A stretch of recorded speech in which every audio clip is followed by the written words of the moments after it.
안녕하세요, 여러분. 오늘 8주차 수업 진행하도록 하겠습니다. 오늘 원래대로 학사 일정에 보면 8주차가 중간고사인데요. 우리는 중간고사를 보지 않아서 어,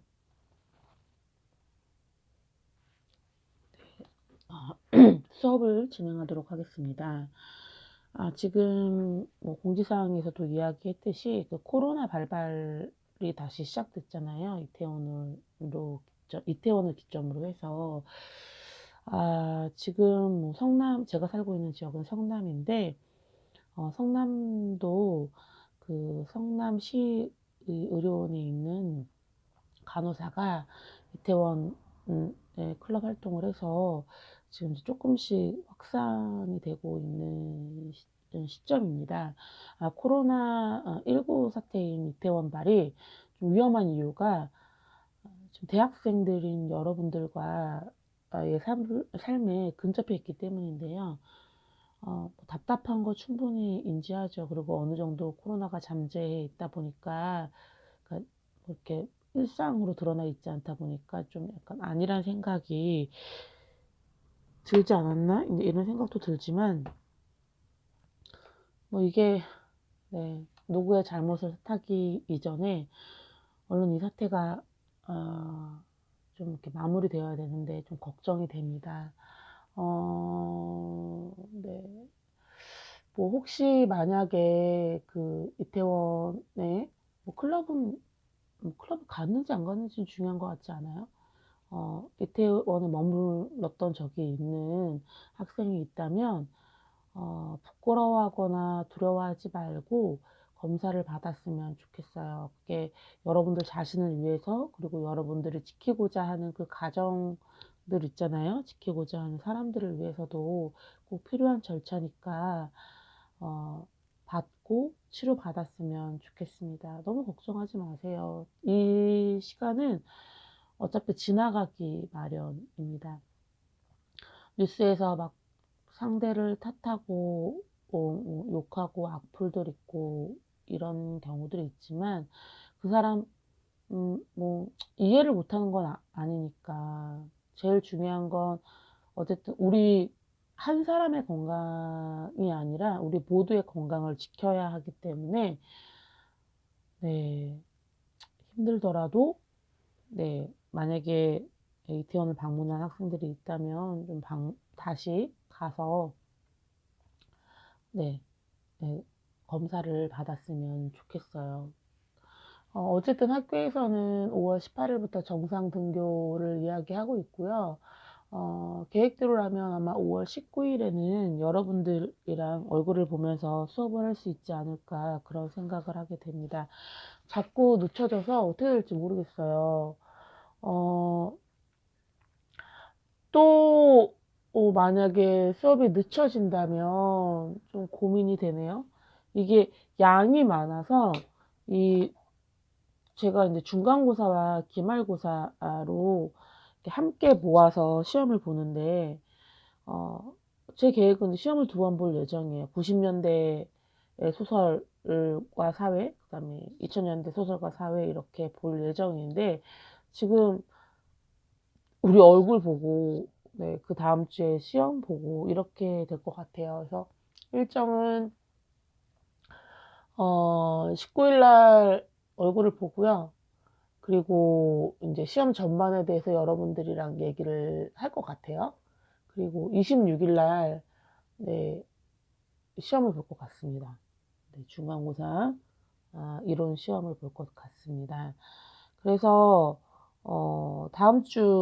이번 주에는 뭐 읽기 자료를 쓰고 올리는 건 없고 다음 주에 19일 날 수업이 진행을 하게 된다면 그 신경 쓰게 풍금이 있던 자리를 여러분들 읽어갖고 오시면 수업 시간에 과제로 내줬던 그 부분을 수업 시간에 제가 쪽지 시험을 보거든요. 네.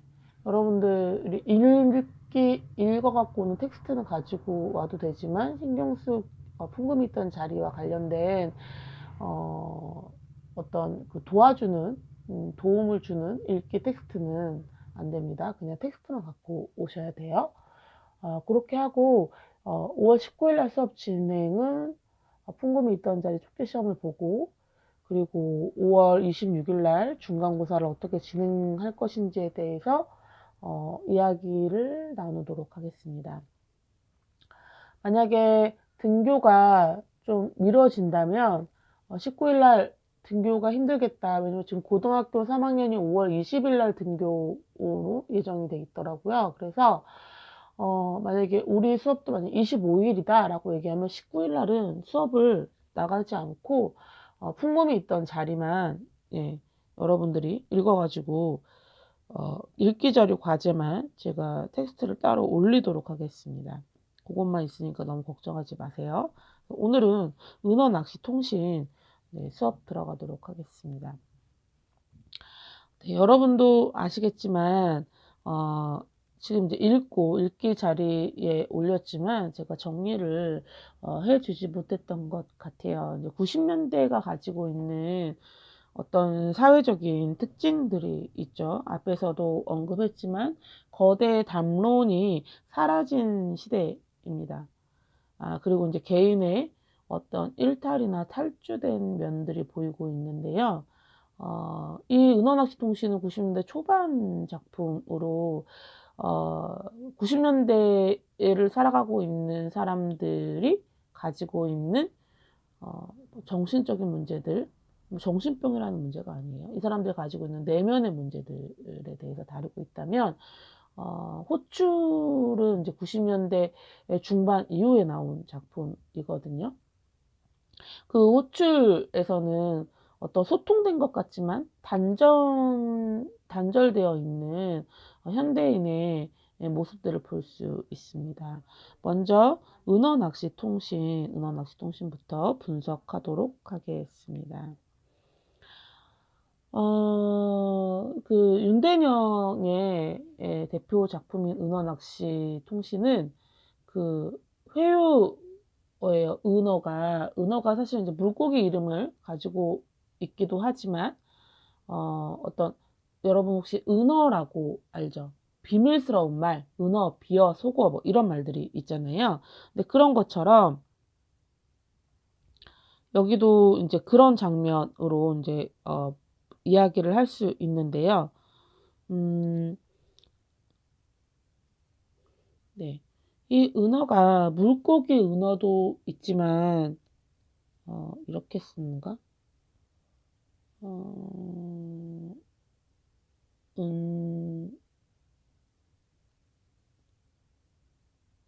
은어, 뭐 은어, 뭐 이것도 있지만 비속어로서의 은어도 있어요. 네. 비속어로서의 은어의 한자는 뭐 이렇게 뭐 어떻게 되는 것 같던데, 네, 제가 한자를 잘 기억이 안 나네요. 이 은어가 있는데 이 은어는 그 사전을 찾아보면 같은 환경에서 같은 운명에 놓여 있거나 공통된 생활을 영위하면서 어떤 고립된 집단을 구성하고 있는 구성원 사이에서 발달하는 언어이다 라고 되어 있어요. 그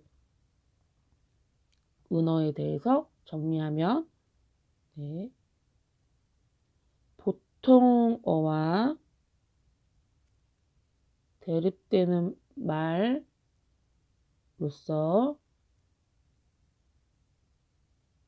변말이라기도 하는데, 같은 환경이나 같은 환경, 운명에 놓여 있거나 아니면 공통된 생활을 영위하는 어떤 고립된 집단 혹은 구성원을 의미해요. 사전 찾아보면 나와 있습니다. 은어는 물고기라면 어떤 그 이제 연어와 비슷한 종류로 자기가 살았던 곳으로 돌아가는 그런 물고기 집단도 의미하잖아요. 근데 이런 것들, 이 은어가 가지고 있는 물고기 어종으로서의 가지고 있는 의미와 어 그냥 이 단어 자체가 가지고 있는 의미가 같이 사용되면서 두 가지 의미를 파생하고 있어요. 은어 낚시 통신이라는 말은. 어 여기에서 이제 보면 제가 이야기했잖아요. 90년대가 가지고 있는 어떤 독특한 특징들이 있는데 80년대의 민주주의에 대해서 쌓아왔던 그런 세대들이 90년대에 들어서 공통적인 어떤 싸워야 될 대상이 사라지게 된 거예요. 그래서 이런 이제 자기 존재에 대한 시원에 대한 물음을 하게 되고 자기 존재에 대해서 이렇게 끊임없이 사유하는 그런 시간들이 오게 되죠. 90년대가 되면서 경제적으로 풍요롭게 되거든요. 근데 그러다 보니 그 경제적인 풍요 속에 가려져 있는 것들에 대해서 가려져 있는 것들이 수면 위로 올라오게 되죠. 2020년을 살아가고 있는 우리는 어떤가요? 싸우고 있는 대상이 없나요? 2010년도 이후에 나왔던 말 중에 하나가 거대 자본이 우리 사회에 침투하게 되면서 갑과 을이라는 개념이 나오게 되죠. 그러니까 새로운 어떤 계급이 형성됐다라고 볼 수도 있겠죠. 또 하나는 뭐 이렇게 페미니즘이라든지 아니면 이런 식으로 여성 혹은 남성, 그래서 여성 혐오, 남성 혐오 등으로 어떤 성별을 가지고 그러니까 약간 이렇게 대치되는 그런 것들도 보이고 있는 것 같습니다. 어찌 됐든 다시 인제 은어 낚시 통신으로 들어오도록 하겠습니다. 어 은어 낚시 통신의 이야기를 보면 여러분들 뭐 읽어서 아시겠지만 주인공이 수요일 날 저녁에 누가 보낸지 알 수 없는 이 엽서를 받게 되죠. 그리고 그 엽서를 통해서 누군가가 자기를 감시하고 있다라는 생각을 하게 됩니다. 그리고 그 엽서를 보낸 것 같은 여자와 통화하게 되죠. 그죠? 그래서 이런 통신으로 인해서 비밀 단체에 가게 되고 이것들을 통해서 이 사람의 기억이 이제 3년 전으로 돌아가게 되고 그리고 그 여자가 누군가에 대해서 이제 또 얘기를 하게 되죠. 어찌 됐든 간에 이 비밀 단체를 초대받게 된 이 사람은 3년 전에 잊어버렸다라고 생각하는 김청미라는 여자를 만나게 됩니다. 이해되시나요? 네. 뭐 이런 이야기들로 이제 이런 이야기들로 이제 이 이야기가 구성되어 있는데 네. 그래서 김청미라는 인물을 한 2번인가 3번 정도 조우하게 되죠. 이 관계들을 통해서 나와 동시대에 살고 있는 사람들이 얼마나 불안정한 삶을 살고 있는지 주인공이 이제 깨닫게 되죠. 음 이 소설에서 이제 우리가 살펴봐야 되는 부분들이 뭐가 있냐면 이 은어 낚시 통신에 등장하는 인물들이에요. 그러니까 이 인물들이 가지고 있는 직업들 그리고 여기에서 등장하는 소재들이 있거든요. 이거는 뭐 은어 낚시 통신뿐만 아니라 윤대영 소설에 자주 등장하는 거예요. 뭐 아파트, 편의점, 카페, 지하철, 도시 뒷골목 뭐 이런 것들은 현대 도시의 문명을 상징하고 있습니다. 그리고 대부분 윤대영 씨가 그리고 있는 주인공들은 사진작가, 모델, 뭐 출판사 직원 뭐 이런 식으로 그러니까 젊은이들이 선호하는 문화 직종에 포함된 어떤 사람들이고 독신자들이거든요. 마찬가지로 이 은어낚시 통신에 등장하는 주인공인 나 역시도 24시간 편의점이 있는 도시에서 살아가고 있는 독신남이죠. 이 주인공의 외로움이 이제 부각될 수 있는 곳이기도 합니다. 그리고 주인공은 빌리 홀리데이 음악을 듣죠. 이 빌리 홀리데이가 어떤 인물이냐면 알코올 중독, 네, 약물 중독으로 죽어간 사람들이에요. 그러니까 이 노래를 듣는 나도 물론 알코올 중독이나 약물 중독은 아니지만 이런 중독에 빠진 사람들이 가지고 있는 공통된 특징들이 있죠. 외로움이라고 볼 수 있겠죠. 나가 듣고 있는 빌리 홀리데이 음악은 주인공의 내면 의식을 대변하는 역할이 아닌가라는 얘기할 수 있습니다. 그런데 여기에서 이제 우리가 살펴볼 부분은 나가 겪고 있는 이 우울과 혼란이 나 혼자서만 있는 것이 아니라 은어 낚시 모임, 그러니까 나가 초대받은 이 은어 낚시 통신 모임에서도 똑같은 혼란을 겪고 있는 사람들을 만나고 있다라는 거죠. 여기 뭐 책에 보면 뭐 이런 내용이 있어요. 우리들의 모임은 2년 전 봄에서 시작됐고 당시 무명 배우였던 그녀와 동갑내기 친구들, 뭐 기자, 대학 강사 이런 사람들끼리 모여서 이렇게 얘기했다. 우리는 이 모임을 통해서 여기서 이런 말이 나오거든요. 삶에 제대로 뿌리박지 못한 사람들이 이 모임에 모인다. 그래서 이 모임에 모인 사람들은 한두 달에 한 번쯤 이렇게 두 달에 한 번씩, 한 달에 한 번씩 모였다가 헤어지는데 이게 모이는 이유가 현실에서 살아가기 힘들기 때문에 모여진다. 그래서 이 모임을 통해서 거듭나는 연습을 하게 된다라고 이야기를 합니다. 그래서 이 모임에 초대한 이 사람이 얘기했던 것처럼 이 모임에 모인 사람들은 삶에 제대로 뿌리박지 못한 사람들이다.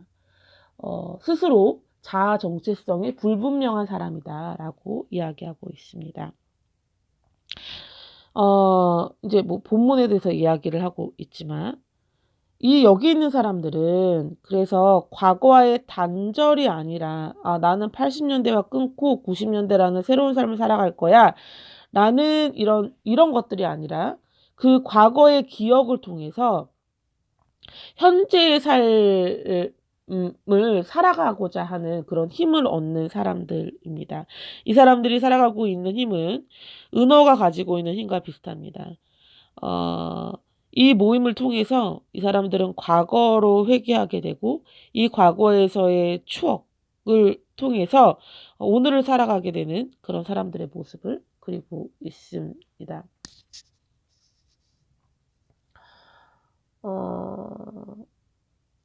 여기에서 보면 그 이제 호피 인디언 사진이 나오잖아요. 이 호피 인디언 사진은 어떻게 보면 여기 나와 있는 사람들과 연계된 의미들을 살펴볼 수 있는데 이 사진 속에 등장한 호피 인디언들은 약간 무너져간 건물의 계단 위에서 외계 동물 같은 이제 복장을 하고 해가 다 지는 황혼역의 들판을 내다보고 있는 뒷모습을 보여주고 있거든요.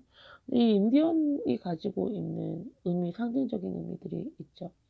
그러니까 현대 문명 사회에서 어떻게 보면은 생존을 지속할 수 없는 사라져가는 어떤 종족들을 보여주는데 지금도 그 미국, 아메리카의 인디언들이 존재하고 있잖아요. 원래 그 널따란 땅들은 인디언들의 땅이었음에도 불구하고 영국이나 유럽 쪽에서 넘어온 사람들에 의해서 자신의 삶이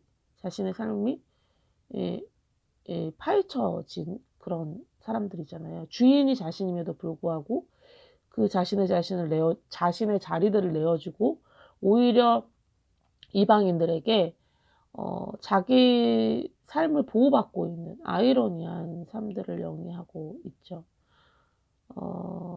네. 그런데 미국인들은 또 이런 생각들도 하고 있어요. 이 인디언들이 가지고 있는 정서적인 부분들, 정신적인 부분들을 자신들이 지켜나가야 된다라고 이야기를 하고 있잖아요. 이 인디언들이 가지고 있는 건 자연과 소통하는 뭐 이런 것들이라고 볼 수 있겠죠. 어찌됐든 간에 이 은어가 가지고 있는 역시관성은 환상과 실제, 추상과 구상, 시원의 상태와 현실 상태의 경계를 허무는 중요한 장치라고 볼 수 있습니다. 이 경계라는 거, 과거와 현재라는 경계가 있어요. 그러니까 이 작가들마다 현재를 치유하는 방법들이 되게 여러 가지이거든요. 어떤 작가의 작품들 속에서는 과거를 아예 배제하고 현재의 혁명적인 삶을 통해서 현재를 어떻게 이끌어 가려고, 그러니까 다시 새로운 세계를 도출하려고 하는 사람들도 있는 반면에 어떤 사람들은 그냥 허무주의로 끝나는 경우도 있어요. 여기에서 보면 어떻게 보면 여기 나오는 등장인물들이 그리고 있는 삶들이 제3자인 작품 밖에 우리가 봤을 때에는 허무주의로 볼 수도 있을 것 같아요. 하지만 중요한 건 여기 모인 사람들이 오늘을 살아가고자 노력하고 있다라는 측면이에요. 이 모임을 통해서. 네, 그걸 우리는 중요하게 봐야 될 것 같습니다. 네, 봅시다. 여기서 특징들 있죠. 여기 나오는 사람들. 공동체에서 빠져나온 나와 집단으로 탈주하는 주인공들이 등장한다라고 되어 있어요.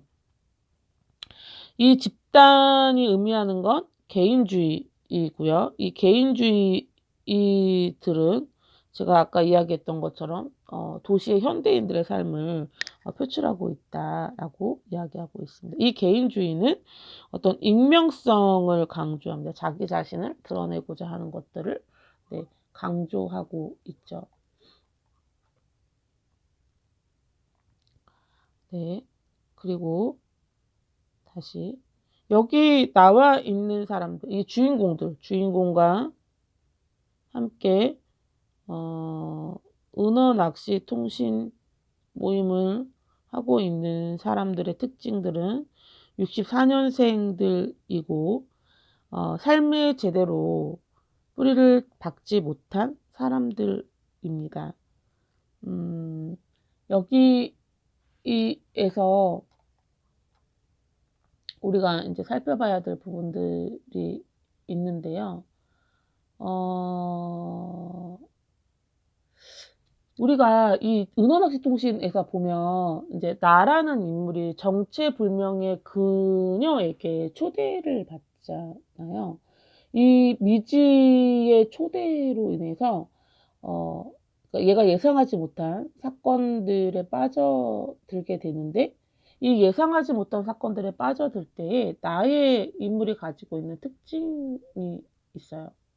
그러니까 물론 내가 어떤 사람인지 상대방은 알고 있지만 상대방에 대해서 내가 상대방에 대한 어떤 그 사전 지식을 알지 못하는 거에 대한 두려움은 분명히 있습니다.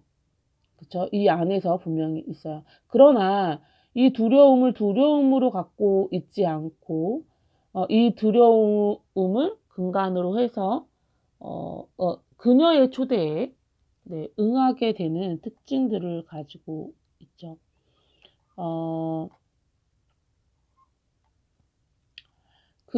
제가 이제 여기에서 이야기하고 있는 이 은어, 그러니까 과거로 회상한다라는 것, 미지의 부름을 내가 응답한다라는 것들은 어떤 용기가 필요한 행동이라고 볼 수 있습니다.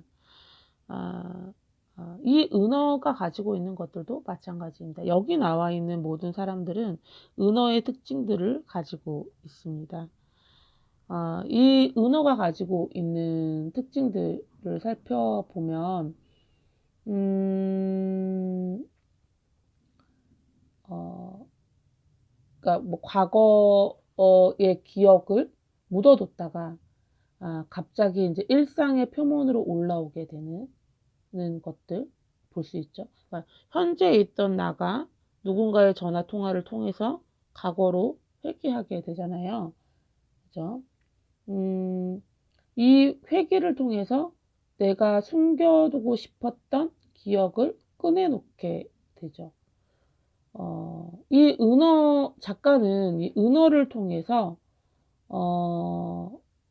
후기 자본주의를 살아가고 있는 인간인 우리가 과거를 되돌아봄으로 인해서 현재를 회복할 수 있다라고 이야기를 하고 있는 것 같습니다.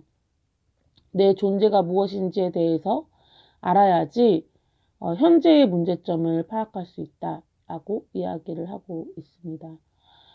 그래서 존재의 근원으로 회귀해서 인간이 가지고 있는 본성, 이것들을 통해서 진정한 자아로 거듭나야 된다라고 이야기를 하고 있습니다. 그래서 이 주인공이 살고 있는 세계, 그리고 이 주인공들이 가지고 있는 직업들은 되게 도시적이고 현대적이지만 이런 것들이 지금 현재 가지고 있는 문제점을 해결해 주지 못한다라고 이야기를 하고 있죠.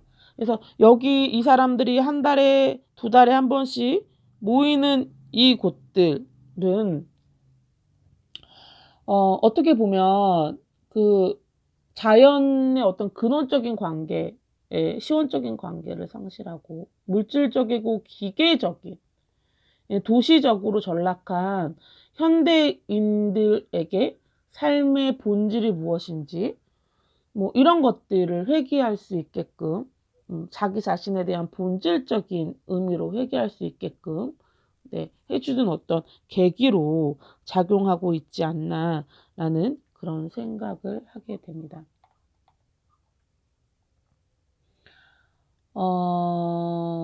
이 은어 낚시 통신에서 이 모임이 가지고 있는 특징들이 있어요. 되게 이 공간은, 그러니까 이 낚시통신 모임이 가지고 있는 공간은 어떤 특징을 가지고 있냐면 되게 비밀스러워요. 그렇죠? 비밀의 의미를 가지고 있고, 그리고 약간 자기가 살고 있는 곳에서 그러니까 내가 가지고 있는 어떤 의미들을 벗어나게 하는 그런 공간으로도 작용하고 있어요. 그런데 이 비밀스럽고 탈주체스러운 이런 공간, 그러니까 어떻게 설명할 수 있죠? 그러니까 이렇게 생각하면 돼요. 여기 나라는 사람이 있고요. 그리고 여기 모임이 있어요. 그리고 나가 살고 있는 세계는 현실 세계고요. 여기 모임이 있는 세계는 되게 비밀스러우면서 과거로의 회귀를 하는 공간이에요. 그런데 나가 이 모임에 초대받아요. 그러면 현실을 이탈하는 거겠죠? 그 이탈 속에서 얘는 뭘 얻게 되냐면 다시 현실로 돌아갈 수 있는 힘을 얻게 돼요. 이해되시나요? 네, 이런 관계를 가지고 있다라고 볼 수 있습니다. 그래서 이 은어 낚시 통신이 의미하고자 하는 것은 과거에 대한 동경이자 치유할 수 없었던 상처를 극복하는 장소가 바로 이 은어 낚시 통신 모임이 아닌가라고 정의 내릴 수 있겠죠. 은어 낚시 통신에서 여러분들이 기억해야 될 것들이 있습니다.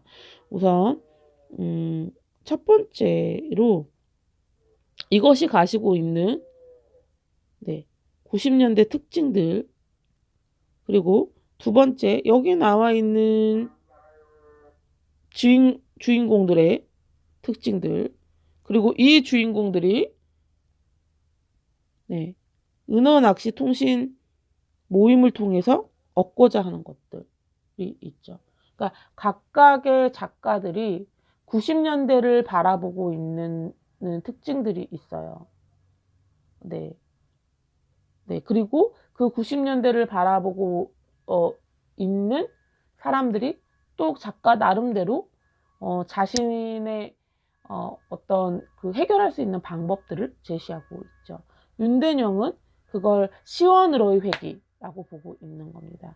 그 시원으로의 회기를 은어낚시통신이라는 모음을 통해서 제시하고 있다라고 보면 될 것 같습니다. 네, 김영하로 넘어가도록 하겠습니다. 네, 은어낚시통신 보도록 하겠습니다. 은어낚시통신은 새 이야기가 존재하고 있습니다. 먼저 그러니까 오랫동안 사귀었던 여자친구의 결혼 소식과 그에 대응하는 맥락 없는 대화, 그리고 상상으로 여자친구와 결혼식장에서 만나게 되고 지하철에서 우연히 전 여자친구와 다른 스타일의 여자를 보게 되죠. 그리고 이제 삐삐를 주고 내리죠. 근데 그게 알고 보니까 자기가 상상 속에서 있었던 일이었어요. 우리는 읽어서 알고 있지만. 두 번째로는 대역 배우인 송하의 이야기가 나오게 됩니다. 이 대역 배우 송하도 뭐 앞에 있는 이야기를 하게 되면 지하철에서 우연히 만난 남자가 삐삐를 전달해주고 그 삐삐를 갖고 이 남자가 자기에게 연락해주기를 기다리는 어떤 일방적인 소통 뭐 이런 것들이 있죠. 네. 그리고 세 번째는 결국에는 나가 이 삐삐를 전달해주지 않았다라는 걸 알게 되죠. 이런 이제 이야기들로 구성되어 있는데 알고 보니까 이 송하라는 인물이 자기 방 뒤에 걸려져 있는 달력의 모델이었어요. 그럼 전체적으로 봤을 때 어떻게 보면 나가 네, 꿈을 꾸고 있었던 상상 속의 인물이었던 것일 수도 있겠죠. 그러니까 되게 이 이야기는 이제 서로가 이제 이렇게 연결되어 있는 구조로 보여집니다. 여기서 이제 우리가 살펴봐야 될 부분이 삐삐인데요. 유일하게 타자와 소통할 수 있는 매개체가 삐삐로 삐삐로 나타나게 됩니다. 근데 이 삐삐는 여러분들 혹시 삐삐 아시나요? 네.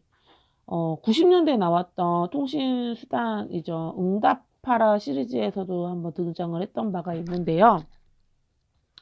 삐삐는 어때요? 일방향적으로 전달되는 부분이에요. 그러니까 내가 누군가에게 전화를 걸고 음성 녹음을 하게 되면 그 사람이 그 삐삐 번호를 보고 어떤 내용인지 확인을 하고 자기가 뭐 받아도 되는 내용이면은 전화를 해서 걸지만 그렇지 않으면은 그냥 삐삐를 씹기도 하죠.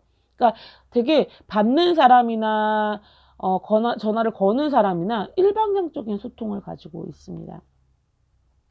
어쨌든 여기에서 삐삐는 유일하게 타자와 소통할 수 있는 매개체로 들려집니다. 이 삐삐를 주고받는 행위는 소통을 원하는 인물들의 내적 심리를 그리고 있다라고 볼 수 있습니다. 그런데 결국엔 이것들이 어떻게 보면 나의 상상 속에서 이루어진 일이다라고 달력을 통해서 우리가 파악할 수 있죠. 이 본문에서 우리가 살펴봐야 될 부분은 뭐가 있냐면요. 이 나가 생각하는 네, 소통의 의미입니다. 나가 생각하는 소통은 여기에서도 드러나 있지만 어떤 대상과도 이루어지지 않습니다. 진실한 만날도 없고요. 정서적 교류도 없어요. 여자 한 번 보고 삐삐뚝 던져주잖아요. 그렇죠?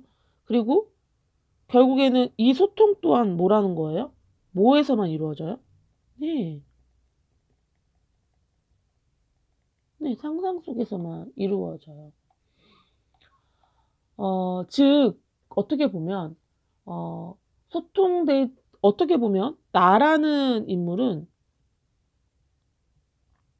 소통되지 않는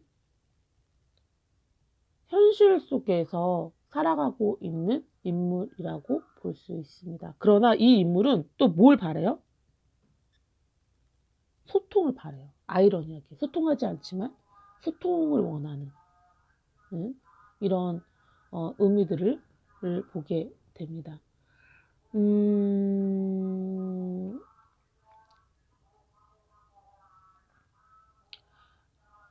이제 뭐 여기 나와 있는 이제 뭐 송아라는 인물도 마찬가지이지만, 송아라는 호출되는 자 역시 어때요? 힘든 삶을 살고 있어요. 근데 여기에서도 알고 있지만 이 여자가 살고 있는 삶들 여러분들 한번 봤나요? 네, 지금 우리 동네에서 감자와 고구마를 팔고 있습니다. 소리가 막 들리는데, 아, 약간 작은 아파트에서 살아가고 있고요. 그리고 되게 고립대에 있고 지루한 인물도, 약간 누군가가 자기를 써줘야지만 일을 하는 대역 배우의 삶을 살고 있잖아요. 그러니까 겉으로 보기에는 되게 화려한 인물처럼 보이지만 이 사람도 누가 불러주기 전에는 소통할 수 없는 한계를 보여주고 있습니다. 어떻게 보면 이 여자는 나가 던져주는 삐삐를 통해서 이 남자와 소통하기도 쉽지가 않아요. 그러니까 되게 어이없는 게 삐삐를 던져줬잖아요. 그러면 이 삐삐가 가지고 있는 가장 큰 특징은 번호는 찍지만 전화번호가 찍잖아요. 그러니까 이 안에 이제 보여지고 있는 내용이나 이런 것들은 그 안으로 들어가기 위한, 그 전화 내용으로 들어가기 위해서는 그 삐삐 번호를 알아야 되고 음성사서한 번호도 알아야 되는 거잖아요. 근데 이 여자는 그 번호를 모르거든요. 그러니까 겉모습만 볼 수 있는 한계가 있어요. 소통을 하는 데에도, 이 삐삐를 던져준 나와 소통하는 데에도 어느 정도 이제 한계를 갖고 있는 거죠. 그래서 되게 그러니까 호출을 기다리고 있는 호출을 하는 그 당사자, 이 모두 다 상호적으로, 그러니까 커뮤니케이션 할 수 있는 방법은 단절돼 있어요. 그러니까 삐삐가 가지고 있는 소통, 이게 기구라는 부분은 있지만 이 기구가 아이러니하게 소통을 방해하는 부분으로 그러니까 작동하고 있다라는 거. 또 하나, 둘 다 소통을 원하지만 자기가 원하는 방식대로 소통할 수 없다라는 그런 특징들을 가지고 있죠. 네. 그래서 결국에는 이 소통의 행위조차 나의 상상 속에서 이루어진 일이다라고 마무리가 이 소설이 되고 있는데요. 여기에서 90년대 소설의 특징들을 살펴볼 수 있어요. 윤대년과 김영하 소설 속에서 드러나 있는 것들이죠. 가장 큰 키워드는 단절인 것 같아요. 그죠? 단절과 소통. 다른 의미이긴 하지만 윤대영의 소설에서도 단절과 소통의 측면이 드러나 있고, 김영하의 소설에서도 단절과 소통이 드러나 있어요. 이해되시나요? 네. 이 부분은 이제 여러분들이 오늘 과제로 내야 되는 부분입니다. 과제. 김영하와 윤대영 작품 속에서 소통과 단절이 어떻게 드러나고 있는지 써보면 될 것 같아요. 5줄 이상 쓰시면 됩니다. 5줄 이상 쓰시면 됩니다. 뭐 제가 덧붙이자면 두 소설 다 그리고 있는 한계는 있어요. 그러니까 이게 지속적이지 않다라는 거. 은호낚시 통신도 그렇고 이것도 그렇고. 그러나 이 사람들이 끊임없이 현재로 나아가기 위해서, 소통하기 위해서 노력하고 있다라는 부분들이 있거든요. 이 호출에서 나오는 나 역시도 마찬가지예요. 물론 소통에는 실패했지만 다시 이제 컴퓨터 화면을 켜잖아요. 그죠? 이 컴퓨터 안도 가상이라고 볼 수 있지만 뭐 하려고 또 노력해요? 그쵸? 소통하려고 노력하죠. 그죠? 네, 이런 것들이 이제 이 소설 속에 등장하고 있습니다. 네, 요 부분들 오늘까지 올리시면 돼요. 네, 김명하와 임대영 작품 속에서 단절과 소통이 어떻게 이루어지고 있는지를 예, 쓰시면 될 것 같습니다. 조금 더 나아가서 네, 어쨌든 공통점은 단절과 소통이니까요. 조금 더 나아가서 좀 이것도 좀 써줬으면 좋겠다라는 생각이 있지만 그건 제 욕심이니까 버리고요. 여러분들 작품을 통해서 이 작품 속에서 소통과 단절이 어떻게 나타나고 있는데 두 작품 속에서 네, 그 부분을 정리해서 오늘까지 올려주시면 될 것 같습니다. 오늘 수업은 여기까지 하도록 하겠습니다. 다음 주에 대면 수업을 하게 되면 풍금이 있던 자리만 읽어갖고 오시면 됩니다. 이해되셨나요? 네, 그것만 읽어갖고 오시면 되고요. 그리고 만약에 대면 수업을 못하게 된다, 또 한 주 연기가 된다라고 얘기를 하면 풍금이 있던 자리에 대해서 제가 네, 읽기 자료 쪽지 시험을 올리도록 하겠습니다. 네. 네, 그래서 이번 주에는 읽기 자료 숙제가 없고 오늘 제가 여러분들한테 제시한 이 문제만 풀면 되겠습니다. 네, 오늘 수업 여기까지 하겠습니다. 감사합니다.